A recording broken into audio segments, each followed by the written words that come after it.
Imagine for a moment. You are the most powerful human being to ever walk the face of the earth. Your grandfather was Genghis Khan.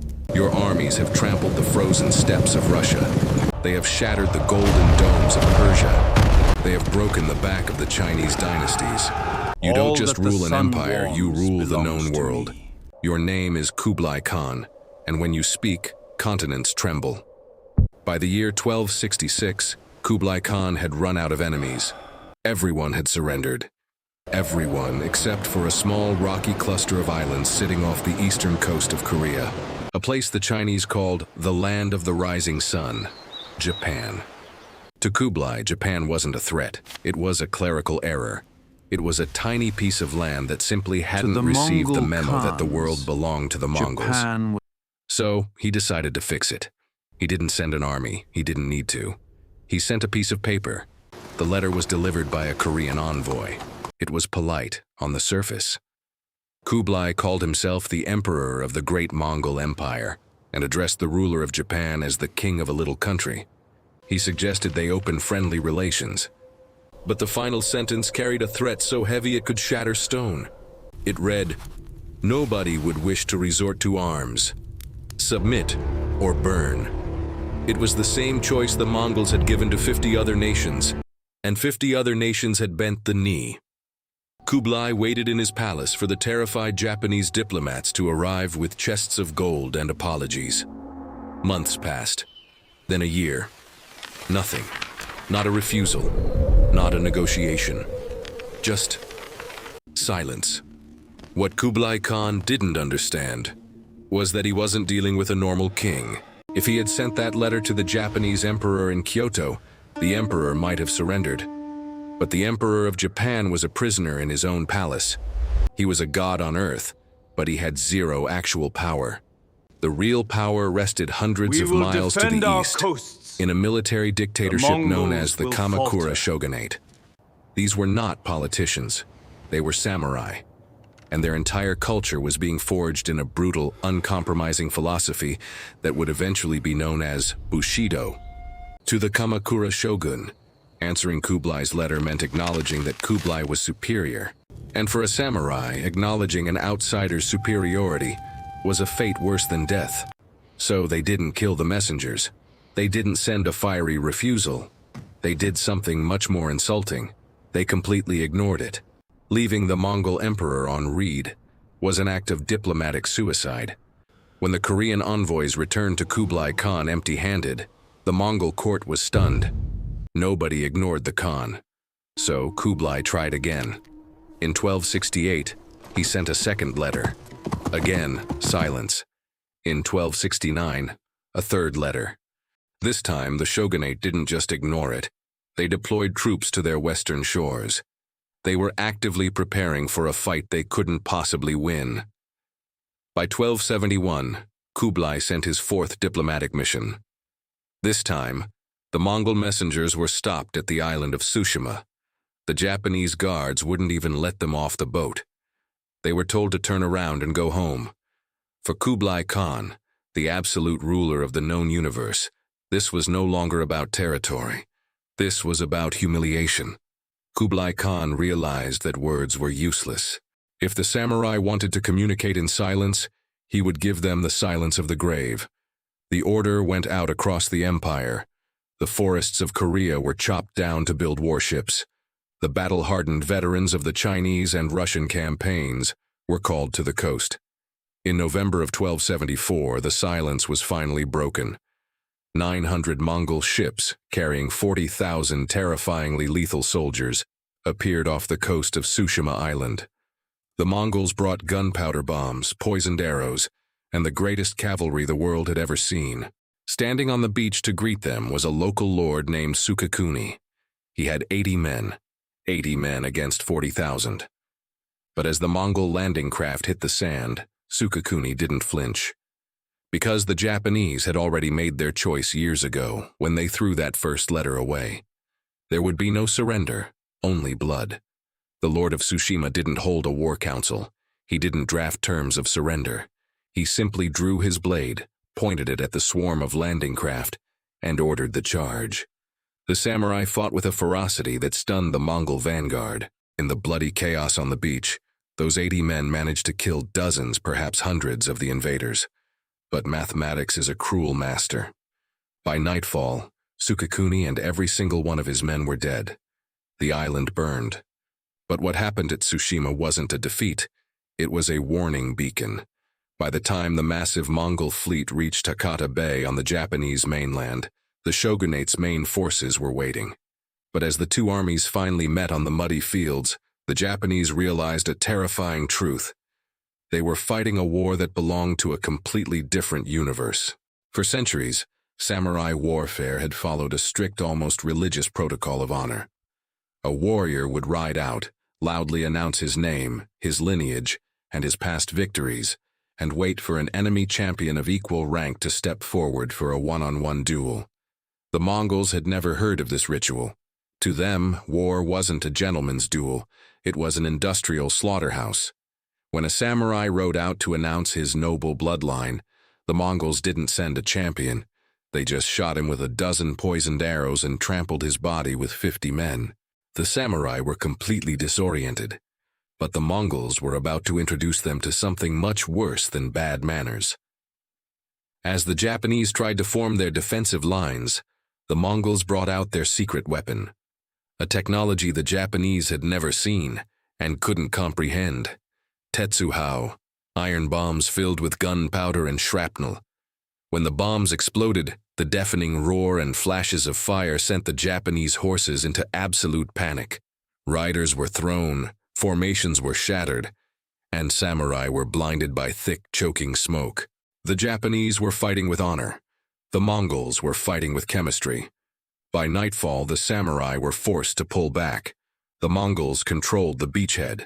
The greatest military machine in human history was now on Japanese soil. The conquest of Japan seemed inevitable. But then, the sky began to change. On the night of the Mongol victory, a sudden violent autumn storm rolled into Hakata Bay. The Mongol generals, terrified of having their massive fleet smashed against the rocky coast in the dark, ordered their men back onto the ships to ride out the storm at sea. It was a fatal miscalculation. The storm shredded the fleet.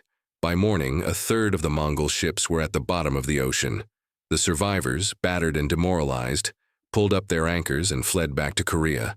Japan was saved. The Japanese priests immediately declared it a miracle. The gods had sent a divine storm to protect the sacred islands.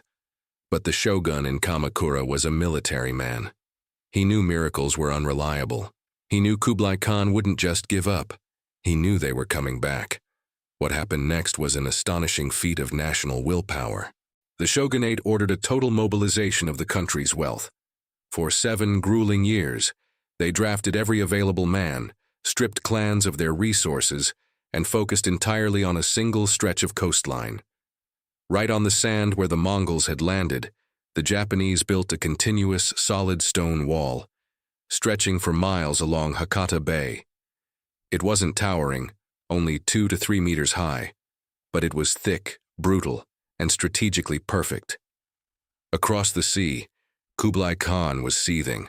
The retreat was an unacceptable stain on his legacy.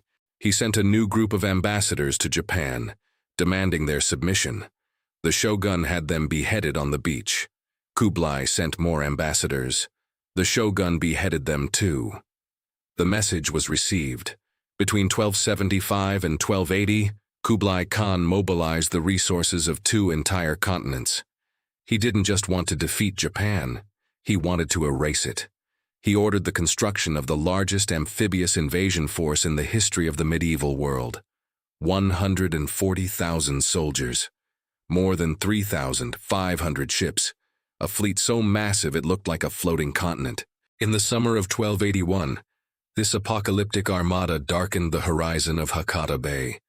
But as the Mongol landing craft prepared to swarm the beaches, they realized something was horribly wrong.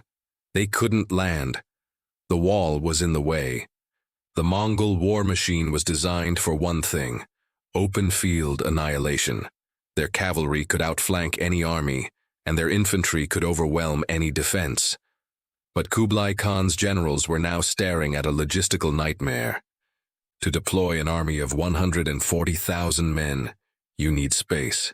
You need flat ground to assemble your ranks, set up your catapults, and mount your cavalry. The stone wall of Hakata Bay took that space away. Whenever the Mongols tried to land in small groups, they were immediately pinned against the wall and slaughtered by samurai archers. Unable to land, the greatest army on earth was forced to do something it had never done before. Wait.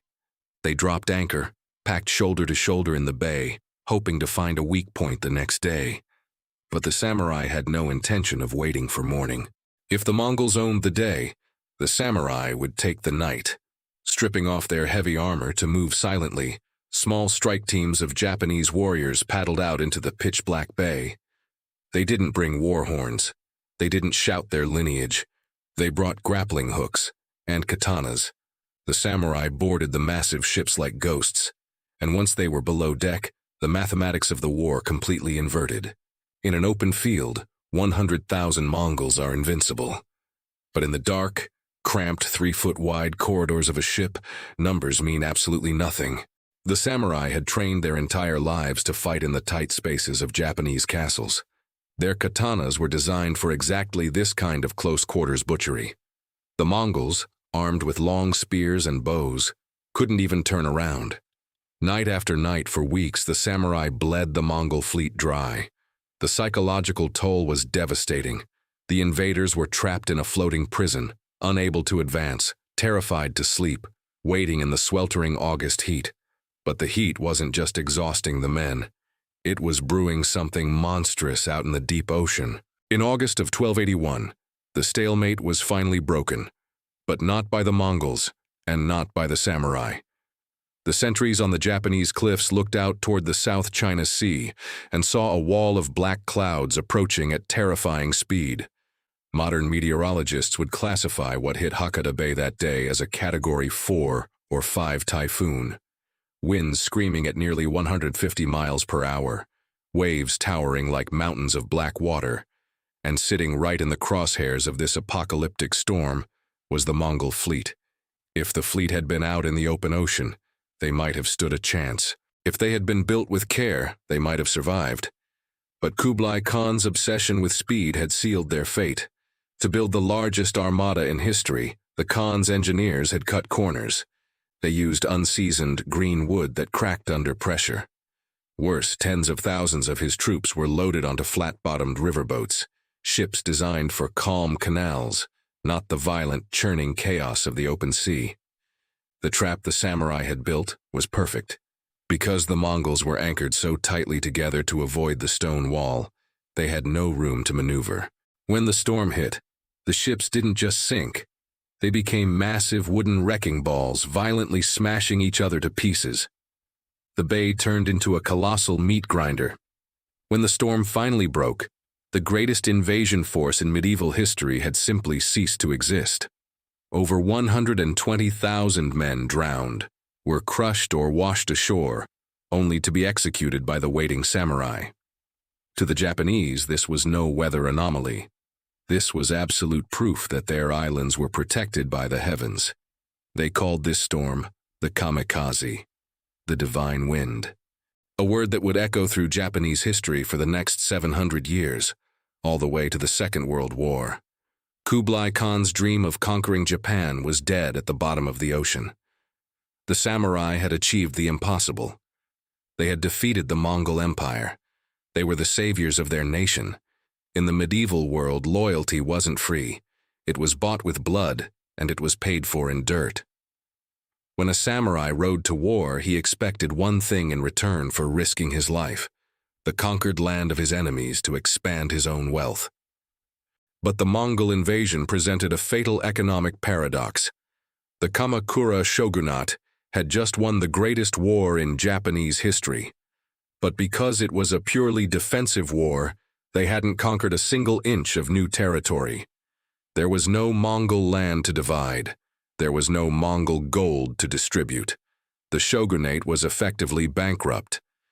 They had spent 7 years of national wealth building the stone wall and keeping a massive army fed and armed on the coast. When the surviving warriors returned to the capital to collect their rightful payment, the government had absolutely nothing to give them. One samurai, a warrior named Takazaki Suenaga, was so furious about not getting paid that he traveled hundreds of miles to the capital to complain in person.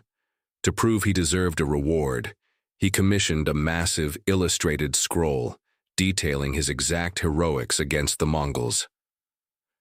Suenaga never got the riches he demanded, but inadvertently, his angry invoice became the most important historical and visual record of the invasion in existence.